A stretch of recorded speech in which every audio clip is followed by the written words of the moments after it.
great opportunity to stand before you guys. सबसे पहले मैं परमेश्वर का धन्यवाद करता हूँ इस मधुर अवसर के लिए और ये मौका जो परमेश्वर ने मुझे यहाँ पर दिया। And secondly, I like to thank all the leadership team over here. और यहाँ की जो लीडरशिप टीम है उसके लिए भी मैं आभारी हूँ। Especially my beloved brother Vijay Kiran. मेरे प्रिय भाई विजय किरण का मैं विशेष आभारी हूँ। And this evening, I like to thank all the students and the staff, all the elderly people, those who are here, our pastors. I really thank for each and everyone. और साथ ही साथ मेरे साथ जितने भी यहाँ पर पार्टिसिपेंट्स हैं, स्टूडेंट्स, स्टाफ है और सारी टीम, उन सबको भी मैं धन्यवाद करता हूँ। And it's a privilege to see what God is doing in your lives. ये देखकर मुझे बड़ा आनंद महसूस होता है और सौभाग्य है जो परमेश्वर आपके जीवन में काम कर रहा है। What is the reason behind of all this? Because there is one man stood for this reason. और इन सब के पीछे मुख्य वजह क्या है?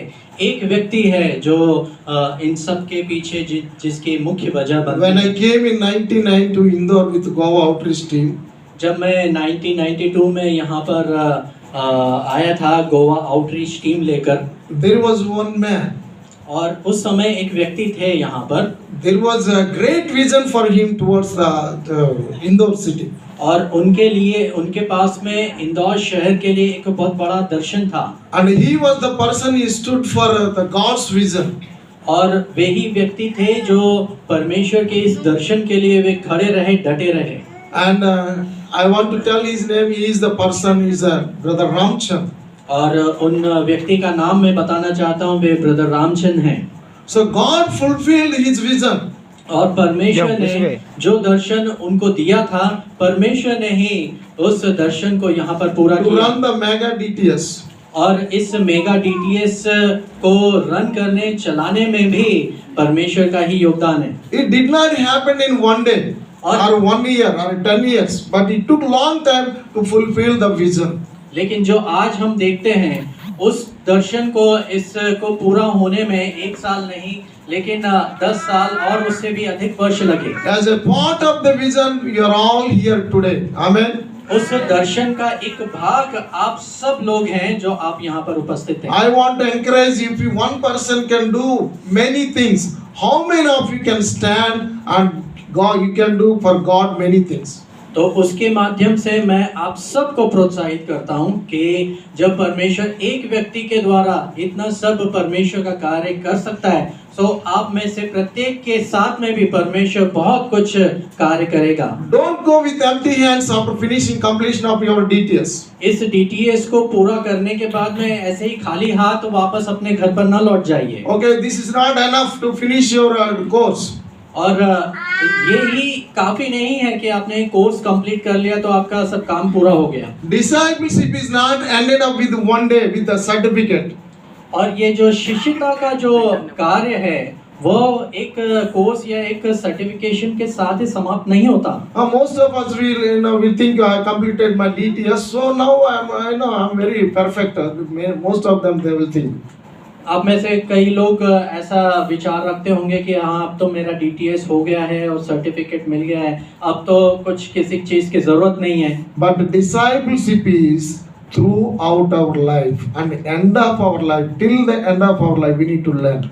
लेकिन ये जो शिष्यता का जो कार्य है वह हमारे जीवन पर्यंत चलने वाला कार्य है और हमें अपने जीवन के द्वारा उस शिष्यता को और परिपक्वता में लेके जाना है। Most of us we will think this my training is the over.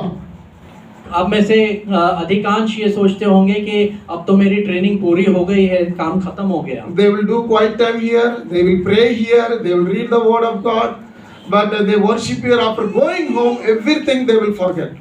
यहाँ पर तो रहते हुए क्वाइट टाइम और अपना प्रार्थना और आराधना, बाइबल स्टडी वो सब करते थे, लेकिन जैसे घर पहुँचेंगे तो वे सोचेंगे कि अब तो इन सब की जरूरत क्या है। That is not our discipleship, but discipleship is to learn every day.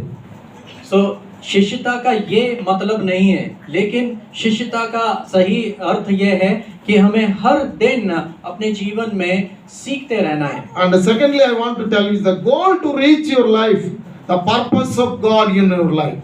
और दूसरा मुख्य बिंदु जो मैं आपको प्रोत्साहित करना चाहता हूँ कि आपके जीवन का प्रमुख उद्देश्य और बुलाहट क्या है परमेश्वर। Most of us, we don't know what to do after the DTS. कई लोग DTS करने के बाद में क्या करना है उन्हें, वो एक प्रश्न भी उनके जीवन में। But if there is a purpose of God in your life, लेकिन अगर परमेश्वर के द्वारा एक उद्देश्य आपके जीवन में है, not तो only in YWAM, not only in wherever you go, there is a need in the kingdom of God.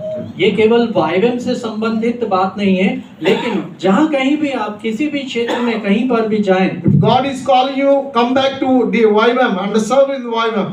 अगर परमेश्वर आपको बुलाता है तो आप YWAM में वापस आइए और परमेश्वर की सेवा कीजिए। If you have any burden to reach the local churches, और अगर आपके पास में आपको बोझ है कि स्थानीय कलीसिया के साथ में मिलकर काम because there is करना, the workers in the kingdom of God, they are lacking in the kingdom of God.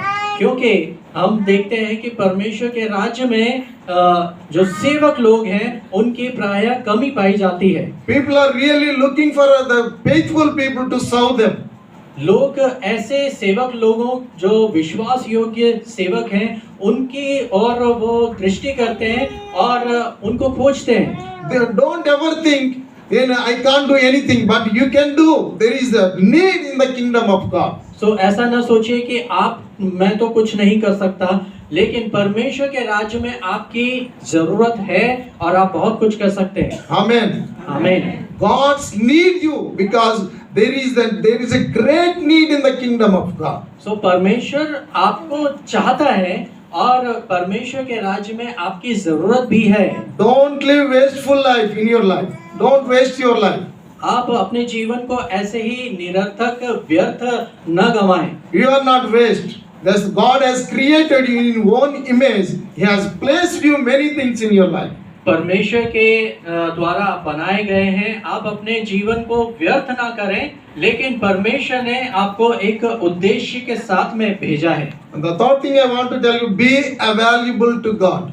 और तीसरा मुख्य बिंदु जो मैं आपको बताना चाहता हूँ वो ये कि परमेश्वर के लिए आप ठहरे रहें, परमेश्वर के सामने आप उपस्थित होएं। Nowadays, everybody try to show we are very good believers. We are very good praying, very good reading the word of God. Very good believers. Everybody is trying to say. और आज के समय में हम देखते हैं कि प्रत्येक विश्वासी जो है वो अपने आप को बहुत अच्छा प्रदर्शित करने की कोशिश में है कि वो अच्छा प्रार्थना करता है और अच्छा बाइबल पढ़ता है। But our relationship with God will never end till the death of our life.